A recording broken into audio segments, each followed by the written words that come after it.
हिमवान की पुत्री बनकर के भगवती उमा प्रकट हुई थी। भगवती उमा देवताओं की स्तुति को सुन रही थी और उस समय वे गंगा स्नान के लिए जा रही थी। देवताओं से उन्होंने पूछा कि हे देवताओं, तुम किसे पुकार रहे हो, क्यों पुकार रहे हो? देवताओं ने कहा कि हे माता, हम स्वर्ग से रहित हो गए हैं और पूर्व काल में जिस जगदम्बा ने, जगत धात्री ने हमारी रक्षा की थी, हमारे अधिकार हमें दिलाए थे, हम पुनः उसे ही पुकार रहे हैं। मां एक शिला पर बैठी हुई थी। देवताओं ने पहचाना नहीं कि ये वही पराम्बा पूर्णावतार है। उसी समय भगवती उमा के श्रीअंग में से शरीर कोशादतस्तस्याः एक देवी प्रकट हुई, पार्वत्यानुसृतांबिका। देवी के कोश से प्रकट होने के कारण उस देवी को हम कौशिकी कहते हैं। मैं तो सज्जनों,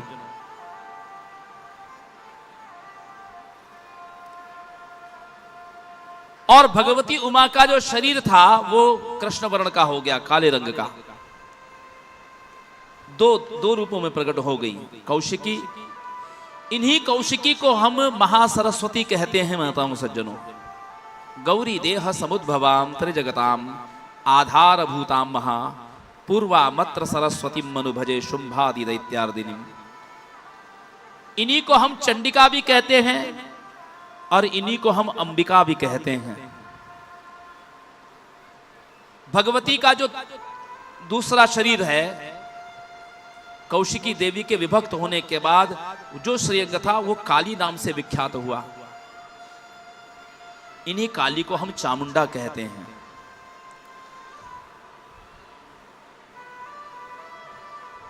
कौशिकी देवी के हाथों में वीणा होती है और भगवती का वीणा वादन जब हो रहा था तो उसका उन तंतुओं का गुंजार पूरे ब्रह्मांड में व्याप्त हो रहा था।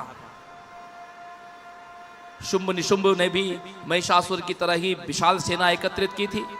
महिषासुर के साथ उत्पन्न हुआ रक्तबीज इसकी सेना में था। चंडमुंड इसके महासैनिक थे, सेनापति थे। धूम्रलोचन आदि भी, ये सब जो महिषासुर वध के समय जो शेष बच गए थे वे सब शुंभ निशुंभ के अनुचर बन गए थे। तो माताओं सज्जनों, कौशिकी देवी का वीणा वादन सुनकर के चंडमुंड ने कहा कि हे राजन, हे दानवराज, आप ये पता करिए कि ये देवी कौन है, क्योंकि हमने ऐसा सुंदर स्वर नहीं सुना, ऐसा सुंदर रूप नहीं देखा। तो शुंभ ने अपने सुग्रीव नाम के एक दूत को भेजा।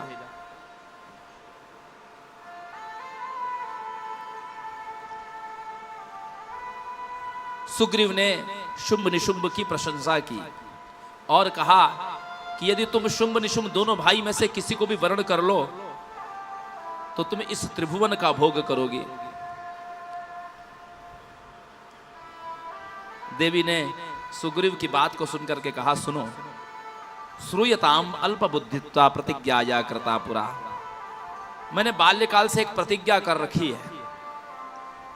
मेरी प्रतिज्ञा यह है, योमाम जयति संग्रामे यो मे दर्पम जपोहति यो मे प्रतिबलो लोके सबे भर्ता भविष्यति। मुझे जो युद्ध में हरा दे, जो मेरे अभिमान को नष्ट कर दे, जो मेरे बराबर का बलशाली हो, वही मेरा पति होगा।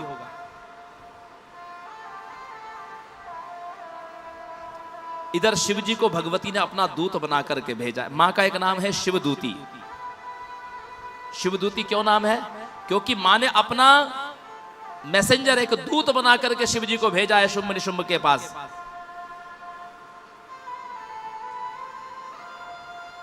दूत तो छोटा पद होता है, लेकिन भक्तों का हित करने के लिए भगवती ने किसी देवता को नहीं भेजा, अपने ही पति को अपना दूत बना करके भेजा है। पांडवों की ओर से स्वयं श्री कृष्ण दूत बन करके आए थे, शांति दूत, हस्तिनापुर में, जहां दुर्योधन ने बंदी बनाना चाहा।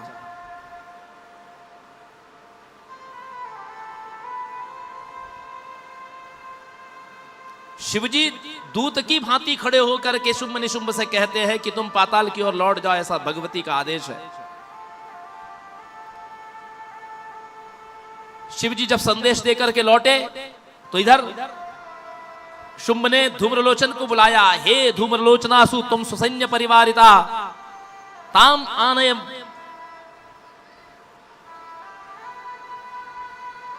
केशाकर्षण विह्वलाम, उसके केश पकड़ करके घसीटते हुए लाना। धूम्रलोचन अभिमान से चूर होकर के 60,000 असुरों को लेकर के गया। देवी ने तो अपने किसी आयुध का स्पर्श भी नहीं किया, केवल हुंकार मात्र की हुम, भगवती के मुख से अग्नि प्रकट होती है, उस हुम रूप में हुम प्रकट हो गई।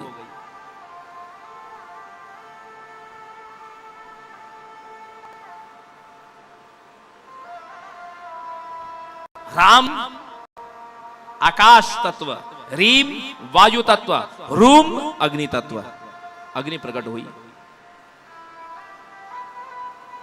के उच्चारण मात्र से धूम्रलोचन पूरे सैनिकों समेत जल के भस्म हो गया। चंडमुंड को भेजा, चंडमुंड बड़ी विशाल सेना लेकर के आए।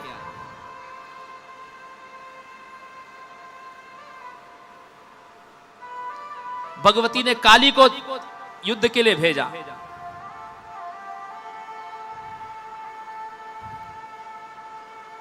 स्वयं भी चंडिका चंडमुंड का वध करने के लिए आई।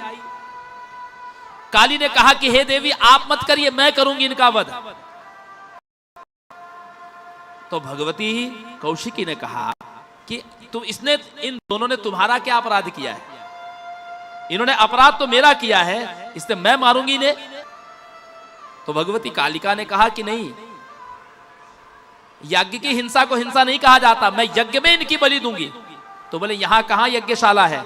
बोले इसी समर भूमि को मैं यज्ञशाला बनाती हूं, यही समर भूमि यज्ञशाला है।